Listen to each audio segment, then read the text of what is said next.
actually educate, inspire, and make you think. The future is now. Topics and music that affect your life from Universal Broadcasting Network. Tune in at ubnradio.com. Welcome to Both Sides Now, featuring the unconventional duo, Dr. Shirley and medium Kelly White. Two perspectives, one world. This is Both Sides Now.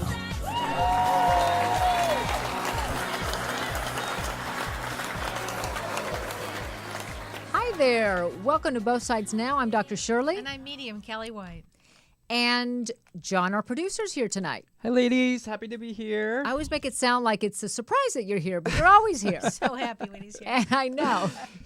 You make everything so seamless. Oh, well, thank you. So, welcome to the show. And as we told you last week that we were going to have Marina Bakker on, all the way from Australia, the author of Dangerous Liaisons. Last week we started the conversation on toxic love relationships, and we're going to continue it today. Yeah, we had a lot of really interesting calls about toxic love. Yeah. And we have an expert in the field. Let me give you a little bit of an intro so you get to know who she is. Marina Bakker is an Australian relationship therapist, and her work is founded on the latest advancements in neuroscience and attachment therapy. Marina helps people achieve safe, secure, love-based relationship attachments to assist in reducing the rates of domestic violence and intimate partner abuse. Her book, Dangerous Liaisons, which is such a great title, has been written to help all people understand the importance of why toxic love encounters impact on our mental and emotional health and why walking away may at times be our only option. So true. Marina is also active on social media, posting columns on relationship education, mental health, and emotional well-being, advancing women's leadership and personal and professional development topics. She also presents on a range of topics at conferences and special events. So you can go to her website and check out when she'll be talking next. And John, you'll let us know what the website is. Marina has also appeared in a range of Australian and American media publications and radio programs, including The Daily Telegraph, Cosmopolitan, Dolly Magazine, ABC Far North Radio, Fox News, The Boston Globe, and the Miami Herald. Welcome, Marina. Thank you very much, Dr. Shirley. Thanks for having me on tonight. We love that you're with us. We had a bit of an issue getting everything working because you're all the way from Australia, so thank you so much for taking the time. Oh, no, thank you. My pleasure. Love your book. Love your book and love the topic. I think it's so crucial, this topic, because in my practice, in both my therapy practice and in my mediumship, I see this all the time. Don't you, Shirley? Oh, yeah, all the time. And I wanted to find out if you could share with us and your listeners what motivated you to write the book. I mean, it's such an important topic. Do you find, is there a large, a high percentage rate of domestic violence and intimate partner abuse in Australia? Absolutely. So at the moment, we're up to what we know of course, is about 2 deaths a week. And that's here in Australia. A week. So it's actually increased. But as I said, they're the deaths that we know about, of course. Yeah. There are so many other, illnesses that are related to DV, as well as many suicides as well can be related to relationship issues. Right. So the ones that we know about. So, yeah, so it is a real concern here in Australia. And I think globally. Oh, absolutely. I do too. Yeah. One of the things that I was fascinated about in your book and I didn't really realize this, I kind of assumed it, but I didn't realize it, that there are more males that are personality disorder, cluster B. Yes, well, that's what the literature tells us, of course. As I said in my, in my introduction in my book, we still have so much to learn, really, about the personality disorders. Would you agree? Absolutely, absolutely. There's still the big nature versus nurture discussion on what causes, someone to have a personality disorder. What I really loved about your book is that you don't call the people who are the recipients of being involved in a relationship with a personality disorder victims. You call them targets. Say a little bit about that. Yeah. I call them targets because, well, the word victim, to me, is quite disempowering. But also, I think what I'm trying to also bring about is that they need us as well. So we are targeted, because often we end up feeling so bad that we keep attracting toxic relationships. Yeah. And if you are in a dangerous liaison relationship, you always end up feeling pretty bad about yourself. Obviously, I call it the blame game, or whether we want to call it gaslighting, when we go to assert ourselves. So if we can start to view it from the point, well, hang on, they actually need us. So yes, we are going to be approached, and it's not our fault. Like, it doesn't matter how much positive thinking I do or anything else. It's that they make up a portion of our population. And in particular, if we're dating, then what are our chances of meeting a dangerous liaison? It's quite high, really, when you think about it. Right. So if I'm targeted, then I can walk away. I have a choice.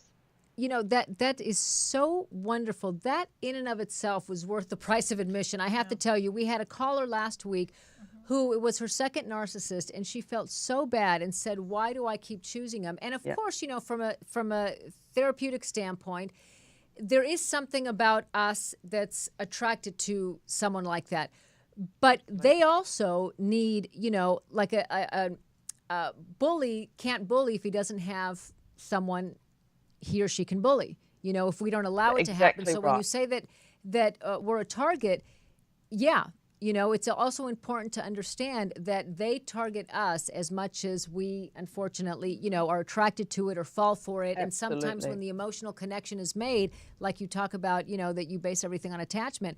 Once that emotional connection, that attachment is made, it's very difficult to get out of it. And that's when, we start making excuses, we start rationalizing, we accept their apology, not once, not twice, but 10 times, and so on, And that's why I suppose I wanted to look at the whole, like, what happens to us when we start this falling in love.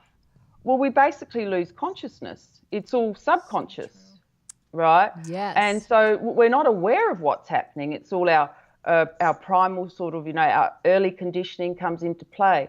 And that's really what made me want to write about dangerous liaisons, because most of us don't even know they exist. Like personality, like cluster B personality disorder. How many of us know about that? And not only that, for me, the terms sociopaths and narcissists have been really watered down. People are just using them loosely. Right. Well, there's nothing loose about it when you are involved with one intimately. Right, exactly. We can call somebody a narcissist if they're a little bit selfish or something like that. Yeah. But there is the real personality disorder, and that is nothing to joke about. That's a very serious disorder of someone's character. And it is. And how do we sort of like get this out there, I suppose? How do we make it so that we do understand the seriousness of it? Like, it's not light, And it's hard to detect them. It's very tough. I mean, for the sociopaths, it's tough. So tough, yeah. Particularly because they're so charismatic and they're so seductive, and not just sexually, but there's something about them that they have this like extra charisma that almost feels intoxicating. Absolutely. Can feel and and our society has also, we value those traits, value them meaning that they've been reflected to us as successful traits. Yes. Yeah. And so, yes, absolutely. That is what we are. We're very attracted to it, that, the strong man, the charismatic man, the successful man. The sports cars, the Armani suits, all of those sort of things. But it doesn't matter, because not all women are attracted to that. But we'll always have our attraction factor that we think of as successful. So what are some maybe 3 or top 5 things that are a red flag, even if initially they don't feel like a red flag, that people can look for, particularly those people who are starting to date? What would you say are like maybe top 3 or 5 things to look for? I would say love bombing, lots of texts, that bombardment of communication. Yeah. Because that makes us feel so good. It makes us feel that they're hooked into us. but it's designed obviously to make us feel confident. So then we relax and the manipulation occurs. Another one that I think is important to point out is the sociopath stare, you know, that intense stare that they have. Yeah, well, it's called a reptilian gaze, which means that there really is, it's almost like you're looking at, it's a very intense look. It almost feels like you have to kind of go shower afterwards. So true. And it's, you can't, it's almost like it doesn't have a soul behind it. So true. And when we're involved in that moment, it's like, oh my God, they really are into us. Yeah. You know, they want us. The other thing is, I think that just being really mindful of the type of persona or characters that we are sort of attracted to, because often if it seems too good to be true, then possibly it is. Right. You said that last week. Yeah. We said that on the show, you know, that some of the red flags can be if it's too good to be true or if it's too much too soon. Those are two red flags. We seem to, you know, both men and women get so, feel so good when someone, as you said, Marina, you know, is texting us immediately or we just meet them and they want to spend the whole weekend, you know, with us. And we get so taken by that. And to me, it's a huge red flag. Too much too soon is a huge red flag. Especially but of course, those texts. I'm avoidant. So yeah, to me, but it is. With my clients, as soon as somebody tells me that, oh, they just met this guy and he says that they're the ones, I run. Yeah. Right. But you're right though, Kelly, but that is what happens to us. And I think, you know, possibly when we go back in hindsight, we say, oh my goodness, you know, what was I thinking? Yeah. But it's not just of our own doing either. This whole thing about being in a relationship is, you know, like if you're not in a relationship, well, there's something wrong. You know, we believe we need to be in one. And that's why I wrote my book as well, to say, well, first of all, we need to feel safe and secure within ourselves, and then we can start to look, you know, or let it find us, whatever. But really throwing ourselves and thinking and believing we need a relationship, to me, is placing us at very high risk. Absolutely. Yeah, because then we will tolerate more than we would otherwise, I think. I agree. I think an important thing to take a look at when we leave a toxic relationship and we're left asking, okay, why did I choose someone like that? You know, in addition to reminding yourself, what you're saying, Marina, is that, you know, they also chose us as a target, so they tried that much harder and they, you know, they bamboozled us that much harder. But it's also important to think about, as you're healing from it, what did I get from this person that felt so good that I stayed with them? And that's what to work on, because that may be a clue into what wound to heal from the past, that maybe you didn't get that and it just felt so good to feel so completely accepted and loved and you know. And I think the other thing with these relationships is that we do, you know, targets or victims do tend to do that. They tend to glorify those small moments. Yeah. You know, and that's what we wait for, you know, and that's what I wrote about in the book. You know, little bits of kindness can be more addictive than than it being than being ongoing. Right. Because it's addictive. You know, we wait for that, and that's what we find that and targets and victims keep doing. They keep waiting for those glory days to return. That is so interesting that you say that, because that's what it's called, intermittent reinforcement, and that's why gambling is so addictive, because you don't know when you're going to get it, but you know you're going to get it at some point, and that causes, you know, that causes the addiction to it. It's no different than the gambling addiction. What you're talking about right now, Marina, is those waiting for those little bits of either recognition or validation or love. Yeah, and you know, Dr. Shirley, what I sort of like really, what I think we haven't possibly talked enough about, or there hasn't been enough education about, is that a little bit of toxicity hurts. A little bit of poison, you know, something being toxic is poison to us. Yes. I'm not saying that relationships are always going to be smooth going, but when someone even lies to us every now and then, or we know that that's a pattern, or you know, these signs of manipulation are occurring, that's not a healthy way for us to be. So especially with our intimate partners, as we know, that's when we're our most vulnerable. Well, even when it's a little lie, and I'm glad that you're bringing this up, Marina, because we tend to rationalize it away. We had a caller last week that, I asked, well, what was the first sign? And the first sign was that he had sent his ex-wife flowers, who then he left her for the ex-wife, but she said he had some pretty strong narcissistic tendencies. He had sent her flowers on her birthday. And the only reason why she found out is because she saw it on a credit card bill and asked him about it. And he said he was doing it on behalf of his son. But if he truly was, he would have told her, Exactly. and not kept it a secret until she found out. That's another, I think, big clue in.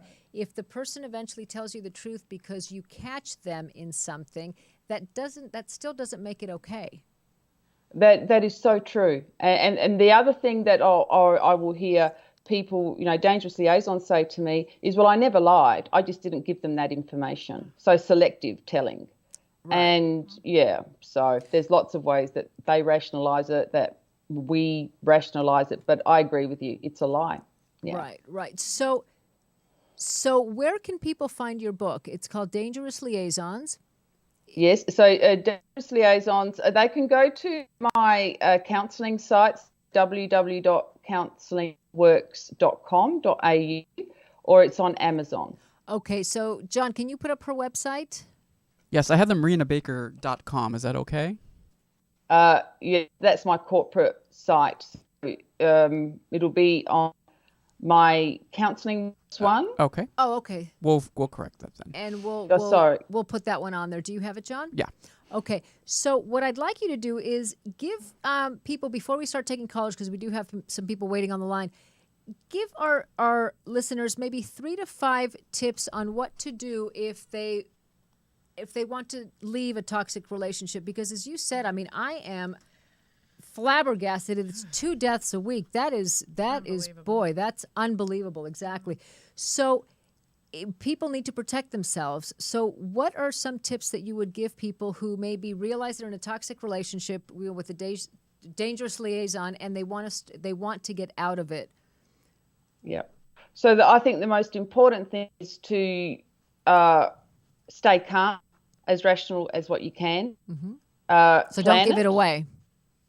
Plan it, because as we know, they can actually become worse if when women do try to leave a dangerous liaison, mm-hmm. when they can become more controlling and protective. So that's transition risk time. I think that needs, because obviously there's lots of deaths that occur in too, is when the woman tries to leave. So to me, that needs to be very well thought out. And depending on the seriousness of it, do I need to bring in other emergency services? Is there family I need to go to? Children that are involved? Mm-hmm. And for a woman to really be clear, this is it. It has to be it, because that's where a lot of this can become undone, is that we go back. Right. So it sounds like so it's about being clear. To me, it's about protecting ourselves, our safety and security, and once it has happened, no contact if possible. Well, it sounds like what you're saying is once you make the decision and you've planned it out, go into your left brain. Don't stay in the right emotional brain, because that will cause you to make mistakes, not prepare yourself the way you should. So stay in your left brain. And your mom, Kelly, gives great advice on that, is for your brain to switch into left, start counting backwards from 300 down to 1. That switches you immediately from your right brain emotional to your left brain, and stay in your left brain. Oh, wow. Yeah. Okay. Stay in your left brain while you're planning this. When you notice yourself getting emotional and thinking about the good times and stuff, that switch right back to your left brain until you plan everything out and get the help that you need, and then do it. And you know what else I think is really important too, Dr. Shirley? A magazine, Daily Telegraph, just wrote a story up about dangerous liaisons. And what I thought was so powerful, they actually had women on there telling their stories. Women who had gone from barely surviving, now thriving. And I feel that could be something so powerful for us to really start promoting, is women telling their story. And I think if you are in a dangerous liaison relationship, try to access some of those stories. because they're powerful and I think motivating as well. Do you have, well, and I think it's important to know that you're not alone, because sometimes we feel so alone. I'm sure. Well, I went through a dangerous liaison, and I will tell you, had I had anybody or known anybody at the time to have heard another story, it would have been very helpful for me. So I love that you are doing this with other women and getting their stories out. Oh, It's thank you, important. Kelly. And Kelly, can I just ask a question? Did you not know that you're in a dangerous liaison? I didn't know. I'll tell you when I knew. I was married about 10 years, and I knew after the first. I knew after the first week. I did not know prior to that. I did not know. After the first week of It marriage? was long, yeah, after the first week. Yeah. Yeah. I did not know that what I didn't know. And I, oops, am I over here? Or am I in the But I didn't know. And it took me some time to figure that out. And then it took me years to get out. So. And that is so true. And when we don't know what's happening to us, when we don't know what's going on, it makes it a trillion times worse. Well, that's how I feel. And that's why I wrote this book, because it was, well, hang on a minute. This is a special type of person, and because for many of us, we don't know that they can exist. Mm-hmm. And so, yeah, that's, thank you. I think that's a good point. You have a Facebook page, don't you, with Dangerous Liaison? And do you have people posting on that, on your Facebook page? Yes. So that's so Marina Bakker, that is. Yeah. If they go to my website, you can follow the icon. Mm-hmm. Okay. Because I think it's important, as you were saying, for people to feel supported. And so on your Facebook page or on your website, do you have on there different stories from survivors, or a way to contact, that literature that you were talking about? No, I haven't as of yet, but I will do, because, as I said, survivors' stories have only just sort of like started to come to my attention. I only really just started to see the impact that can have, and it really just happened over the weekend, to be honest, when I started to see the article that was written, and I thought, wow, this is pretty powerful here. Like, are we promoting this enough? Are we allowing women to start leading the way with this? Women who are thriving, because it's not about survival; it's about us thriving. Well, it's about, the healing and then thriving afterwards. And I'm certain that you give the same examples for men who are in relationships with dangerous liaisons. Dr. Shirley, there are so many men, and you must both come across this as well. And men will sometimes say to me, you wrote this women. And I say, yes, I wrote this women because women, we are very high risk, in many ways, and we have the children, the nurturers. However, this topic is just as applicable for men, absolutely. And really, they go through the same things. So really, my book, men do read it and men do buy it and they do benefit from it. But yes, I do have an emphasis at this point in time, very much to promote women's empowerment. And to me, it's about us realising we can say no.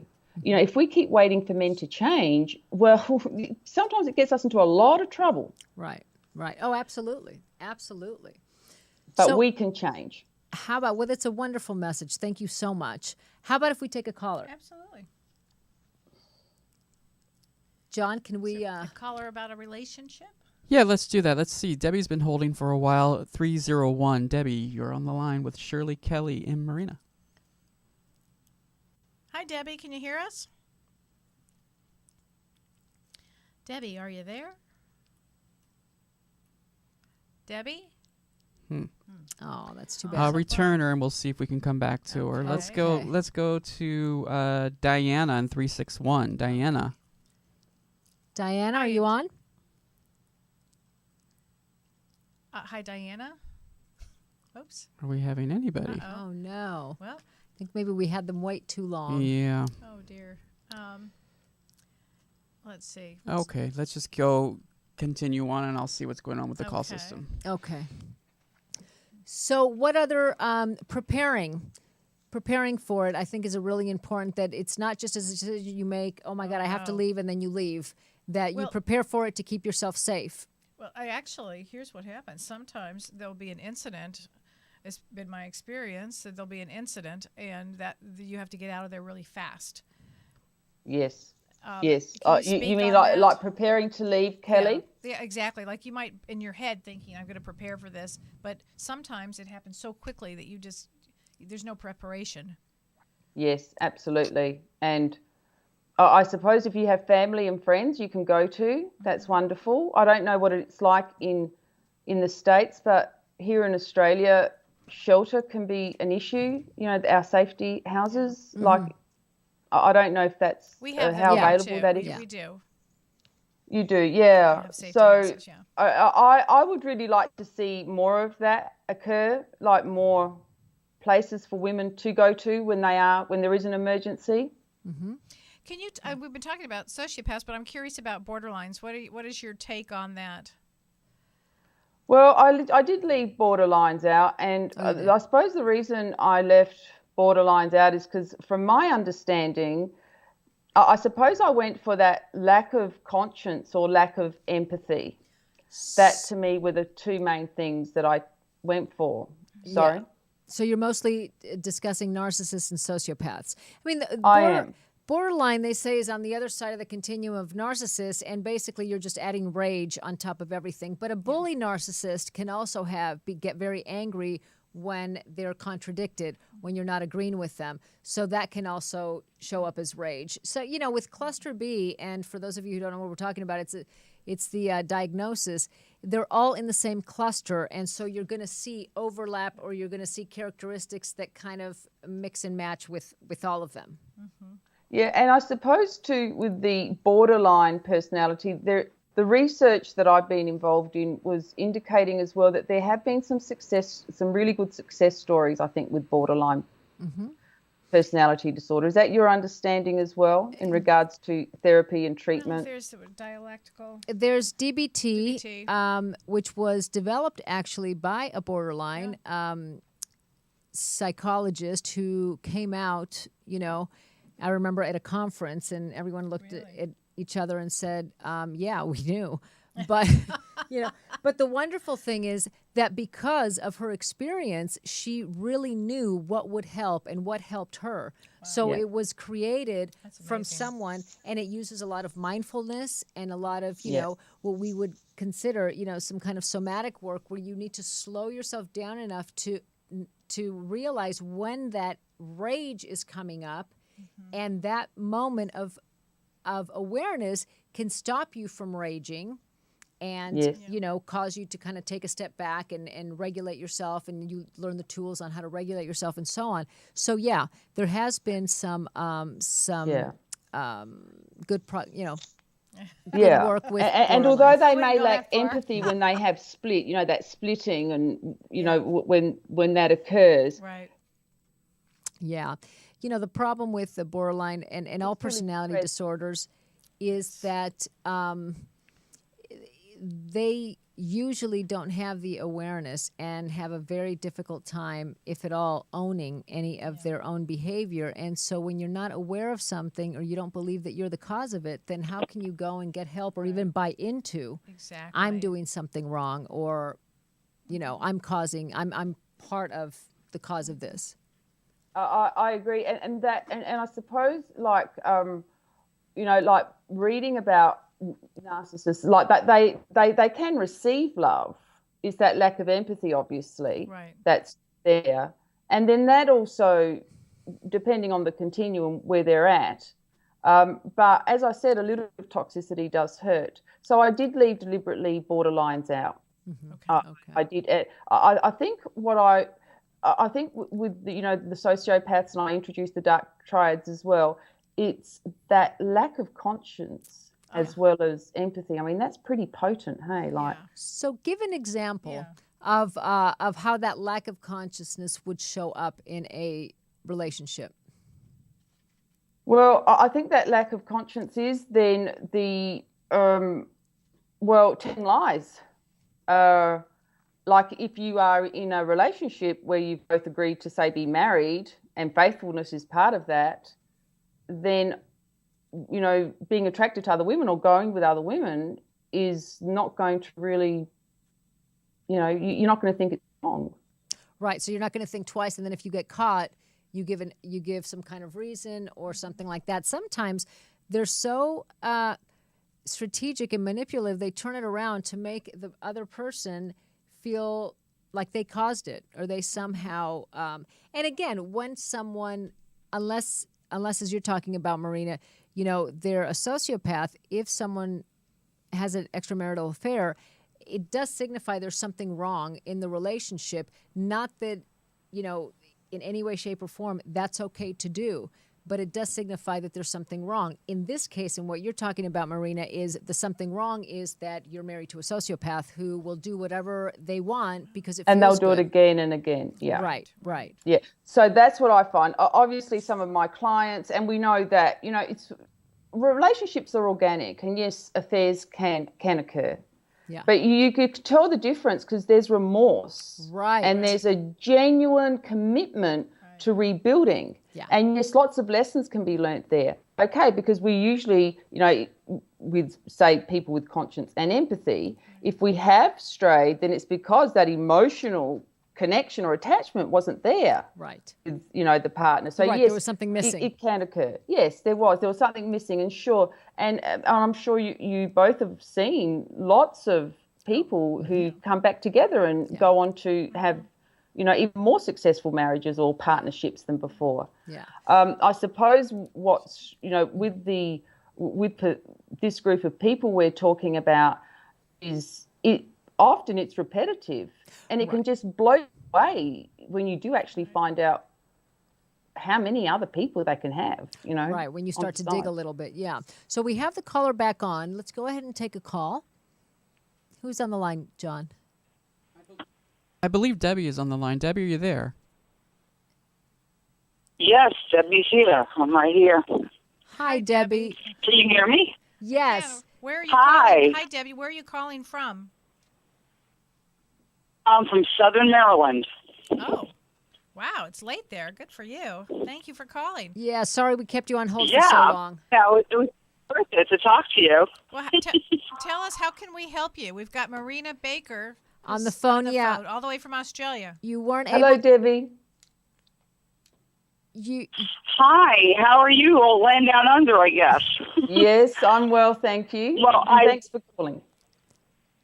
That's great. I was on hold from the other show because we were talking about abusive relationships. And you guys were right on cue, right on time with everything. I went through a very abusive relationship I actually stayed in, and I had 4 children from. And, of course, I did the counseling and everything for 9 months, and then it went to a year, and I felt, confident with it. I could leave him. And it wasn't until he tried to kill me that I decided, well, I really need to leave him now. Wow. And I did get away from him, and that was in 2009. And I've been on my own since and taking care of me and the children and raising them. And we've lost so much from that time. From 2009, he had lost his brother. Then our daughter was killed. Then he lost his father, his sister, now his mother. And I've just lost my father. And I didn't know if you were able to know, what was going to be happening, what was coming up for me, or feel what was coming up for me, or just say, what I was supposed to do. I have been doing readings, and I've been able to help a couple of people here and there, but and I enjoy it, and I feel like I'm being held back, and I know I can't read myself, and I question as to where my daughter is, and, is this it? And I mean, I've gone through so much, God, and you have a hard time. A person that's abused goes on life, but has a hard time getting back on the horse, I guess. So I wanted to see what my next step would be. Debbie, what's your birth date? 10/1/59. Okay. First of all, I'm very sorry for what you're going through. I'm sure you could really relate to the topic that we're talking about, and I'm Very sorry about the death of your daughter. Your daughter spends a tremendous amount of time around you, around the whole family. And I'm getting a man with a P around her. Pete or Peter. I'm not sure who that is, but I'm getting a male. That's Philip. Philip. Oh, That's Philip. That's my dad. Okay. Oh, wow. They're together. Yeah. You need to know that. Oh, I got major chills. They're together. He was there with her. Yeah. They're together. So you need to know that the family is maintain. They are together on the other side, and that it was a surprise that she passed. It looks like like a shock. And you've already had a lot of shocks in your life. Were there who was on drugs? I've got somebody on drugs. I'm picking. Oh, it was my ex-husband, but his brother died of drugs, from drugs. God, you've had a lot of loss. Yeah. So he went first 4 years ago, and months later, my daughter was in the car accident. Oh, my gosh. And every death has followed. It's just been one whirlwind just for the past 3.5 years. I wanted to stop. And I call for her every single day, and I'm like, I need to get out of this bed. I need to keep going. I think anybody that has lost a child has no oomph, I guess, in their life to want to get up and just keep moving. And I lost my oomph when she died. I feel like I'm still standing. Yeah. I have to applaud. And that's with me, Taylor. We're in a standstill, and my other daughter Cassandra is in a standstill. It's been so hard, and my son Stevie. Yeah, so I do want to say she's with your father. I do want to tell you that she knows how much you have cared, how the burden that you've had to carry, and the sacrifices that you've made for this family. Okay, what I'm getting from her is she does want you to go on. She sends you healing love. She sends you support now. She wants you out of bed. She wants you to start to recover, she says. She wants you to recover. She wants you to pull the covers up and literally get up and out. She's telling me that you oh God, this was she says the worst thing that could have happened to you. Now, I know that as a mother, I know that, but she's aware of that too. And she's also aware that you've been very, very sick. She tells me that you've been sick, not just sick over it, but you've actually been sick. And she wants me to tell you to make sure that you are taking care of yourself, that you have not had any support. She says zero support, actually. I love your daughter. She's funny. She's got a good sense of humor, and she's tough. She's a tough girl. Does that make sense to you? Yes. She's strong. I mean, tough, like strong, fun. And sports or volleyball or balls are important to her. This gal she's active too. She was active in her life, active. And she's saying, Mother, I want you to be active now. I want you to get your ass up. She wants you up and out. Yeah, she would make me, she would come to the house and say, you have to get up and walk. I have spinal bifida. And I was told at 12 years old I would never have children. Wow. And when she came, she was my angel, and she was my gift from God, and I knew that. And I had 4 children. Wow. And that is why I stayed with this man. I thought, well, God wanted me to have these children, and I knew at 12 years old I had crossed over, and I came back. And I was told I had to come back because the 4 children that I was going to put on this earth were going to be very important. They were going to save lives. And every one of them became rescuers. Every one of them were lifesavers. Wow. And they would save, lifeguards and working at a pool or, and her, she was in basic rescue. She was 4 years auxiliary Air Force. Sometimes she was 14, sometimes she was 18. Her and my son, Stevie. And I asked her every day, I was like, okay, if I'm supposed to help someone, because that's what I have to do in the rest of my life, where are they coming from? How am I supposed to get to them? Like, what am I supposed to do? I don't have my degree. I don't have a job. I'm on disability. Okay, so let me just stop right there. 100%. What you need to do now, first thing is that you need to start taking care of yourself, no matter what. That's number one. Your energy's got to get back into your vital life force. I mean, you went through a lot. Being married to sounds like a toxic relationship, and then losing a child, that's as bad as it gets. That's it. So now it's time. This is the year for you. Let's say now Mercury's going retrograde or direct. Mercury's gone direct by this airing of this. Yeah. You need to start now start getting up, start getting out, go into deep meditations when you need to, but actually they're telling me for you to experience life now. You've already experienced death and traumas. Now it's time to experience the other side of that. You come in with a shockingly strong constitution. Shockingly, actually, to me. Shocking. That you need to know that you are a strong force of nature here. Okay, and she's telling me every time the wind blows in your face, you say her name. Like the wind, comes like that, just goes right into her face, to your face. She's trying to get your attention. Yep. I yelled Desiree out loud. My Desiree. She's yelling every it back day. to you. She wants, and also she wants you back in the game. She says she wants you in the game of life. And also, is there a small dog around? Looks like there's a small dog. Yes. It's important that you remember that. She used to love him. She used to go, Mom, you have to train him. I'm like, I don't know how to train a dog.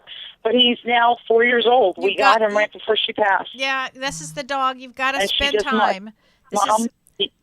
This is important, this dog. He just needs loving. Yeah. Please remember, every time you're squeezing him, she says, it's her. And this will bond you, she says. And who's Jack with a J or with a J? Who's that? I keep hearing the name Jack. My brother is Jimmy. Jimmy, okay. But he's alive. He's alive. So would you give him a shout out for her, please? She loves him. Yes, she loves him, yes. She thought that they were this was my real brother. She said, that's my real brother. Major yes. You must give her. That's a big thing for her, please. And also, she's talking about it's either your hair or a scarf that you wear. Do you wear her scarf around your neck, or there's something about a scarf and then head, a hair scarf? Yes, Kat. Her sister gave me a scarf with feathers. And she said, you wear this when you do your readings. Okay, because maybe this will bring Desiree to you as your spirit guide. So you can do readings, but before you even do the readings, and get really start to live again. And that's what's going to bring spirit to you so you can do your readings. But you've got to take care of yourself first. Number one, before I personally do anything, I have to take care of myself before I do a reading. Same thing with you. Okay. You started the whole process of taking care of yourself by leaving that relationship. Oh, bravo. Marina, can you say anything to our caller? Yeah, I just think thank you for sharing your story, and you're obviously you've done amazing, but I really do feel for your loss and for everything else. I suppose it must have just been such a difficult time. Like, when you left, what was some of the most difficult things you went through? I think financially, he didn't want to support me. I was making $600 and change from disability income, and I had to go to the state and ask for help, which they gave me, and it was very little, but I took it and I made it stretch. Wow. And I had my Desiree with me at the time, and my other daughter, Cassie, and I had Taylor with me. And we were able to put money together to keep a roof over our heads. And I told them every week on Sunday we would pray. And we said, pray, this is how much, Lord, we need this week. I didn't ask for a dime more. I just needed to make it work and keep the food on the table and the roof over our heads. And we did get help, I guess, later on after 2 years, but it was child support that didn't last.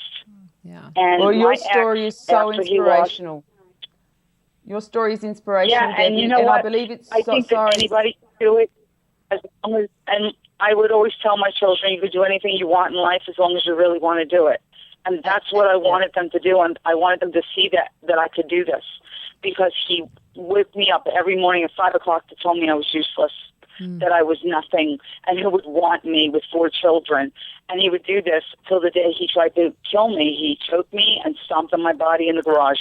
And he left me there for dead. And my my youngest son came and rescued me and brought me back to life. So it's been a long road. And for my children to see me in a hospital for 30 days, not knowing if Mom was going to live or not back then, I want them to know that, I'm going to be here. But I've got to support myself, and I've got to help them along the way. So that's And why that to me is Desiree always important. felt I had something, and she would send me her friends, Mom, talk to so-and-so. You got to help so-and-so. They're having a hard time. And I would have all these kids come into my house, and I would just talk to them and counsel them and spiritually help them. But I never charged anybody. So just recently, somebody offered me money to please help them. And I went, no, it's okay. And they goes, no, you need to support yourself. Here, take this. And I took it, and I went, oh, I didn't feel really bad, but I was like, wow, I really helped them. And they were, like, so thankful. So this is, like, the first year that I've been trying to help more people because I feel like I can do it. And everything I tell them, I can hear it. And I speak it, and I say it, and they're like, oh, my God, how did you know that? And I'm like, I don't know.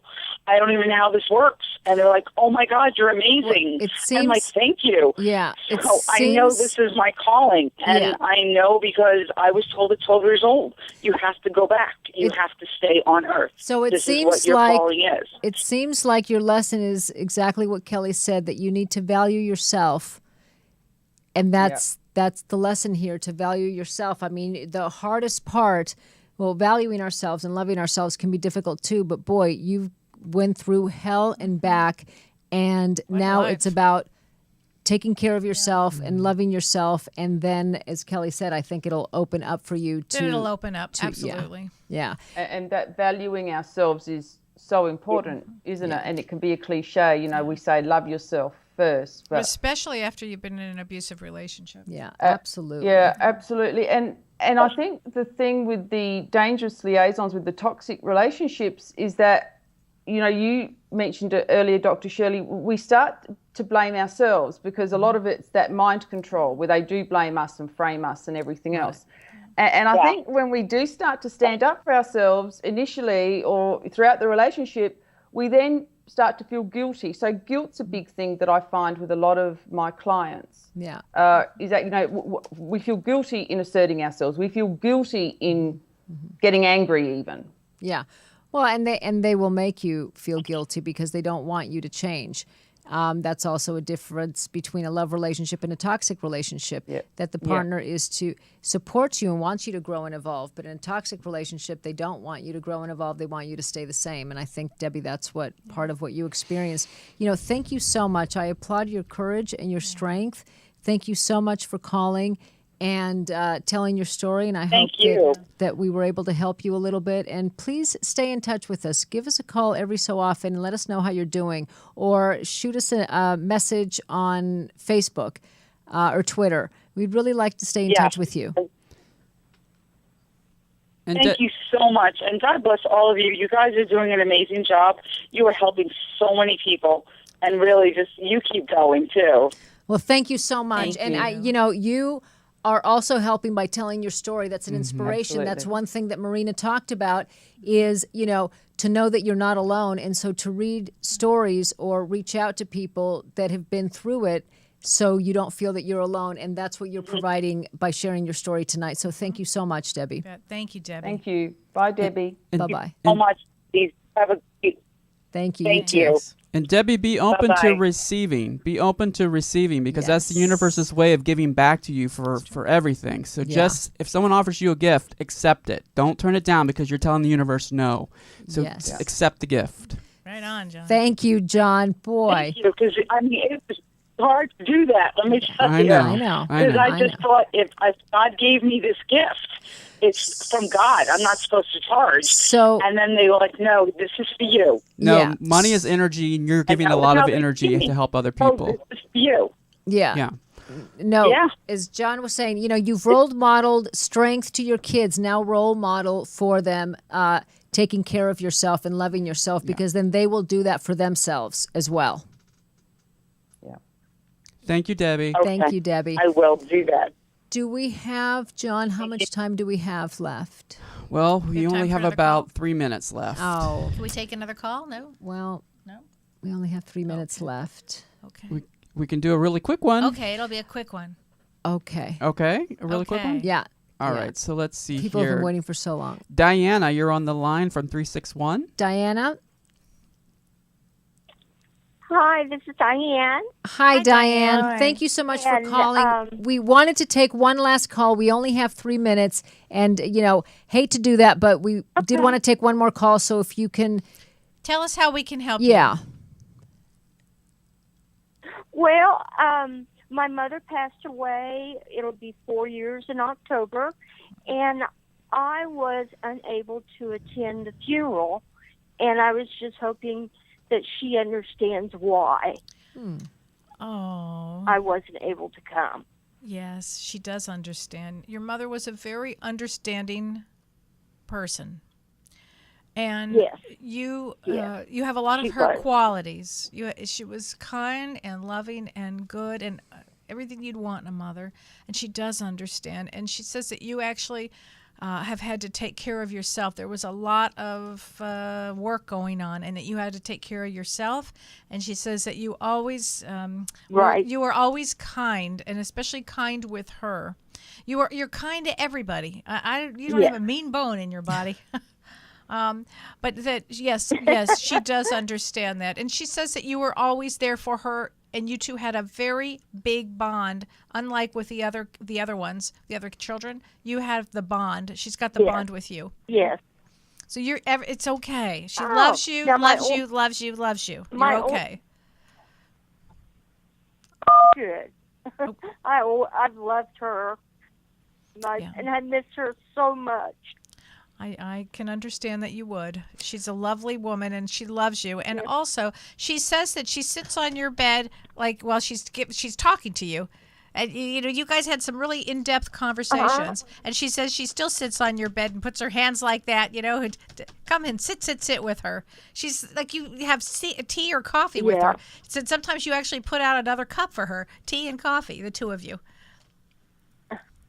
Yeah, tea and coffee. Oh. And one other question is, go ahead.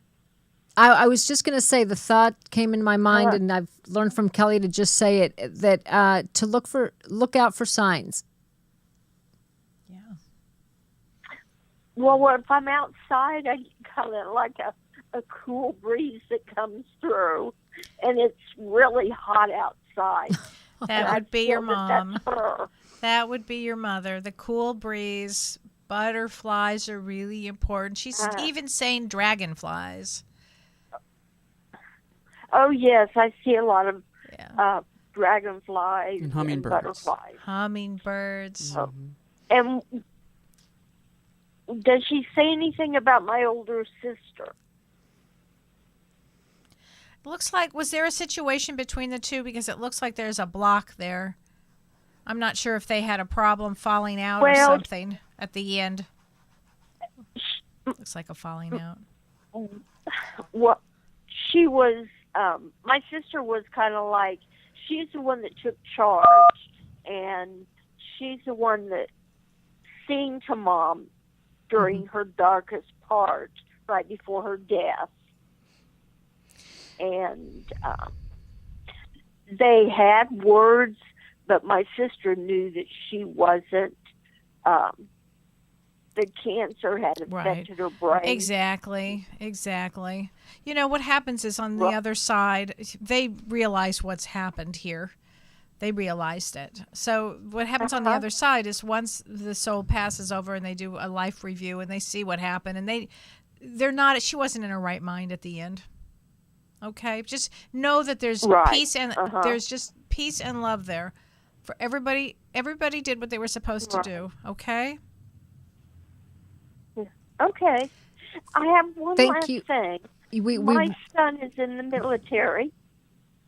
What is your son's birthday? Jeremiah. What's your son's birthday? Pardon? What is your son's birthday? December 20. December 25th. Oh, Christmas? 1978.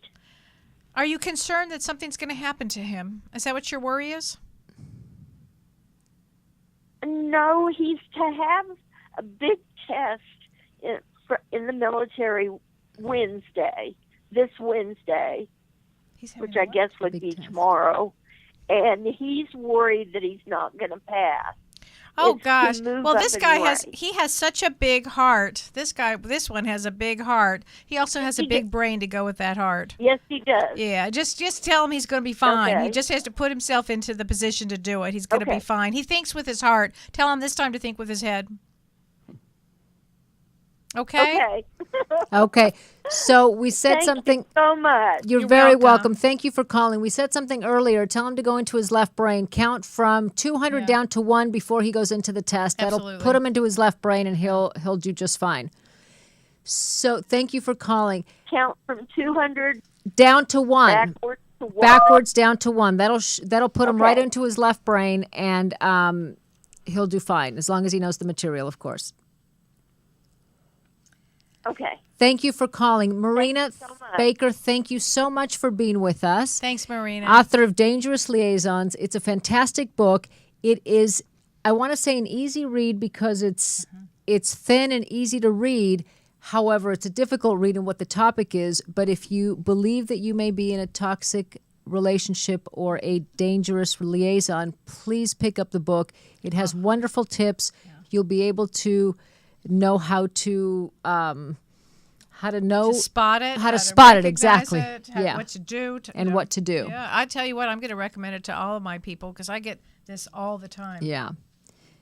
Thank you. Thank you so much for having me. You guys have got a great show. Thank So you. glad incorporating the spiritual is so important. Yeah, we really Thank you. believe that It's both wonderful.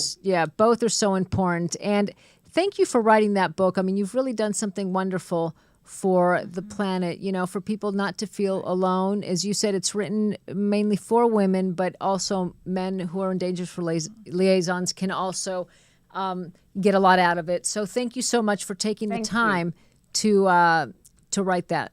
And Marina, can you please give us your website, the counseling website? Yes, so that's www.counselingworks. We spell counselling here with 2 L's, so COUNSELLING works.com.au. Okay, got it. All right. Okay, I will put that on at the end here so that we Okay. got Thank it. you. So we'll put that on our website. So thank you so much for being with Thank us you. tonight, all the way from Australia. Thanks a lot, Marina. Thank you. Thank you. Thanks, Dr. Shirley. Thank you, Kelly. Thank you, John. Thank you. Bye. And thank you, everyone, for listening, and we will see you next week. Bye-bye.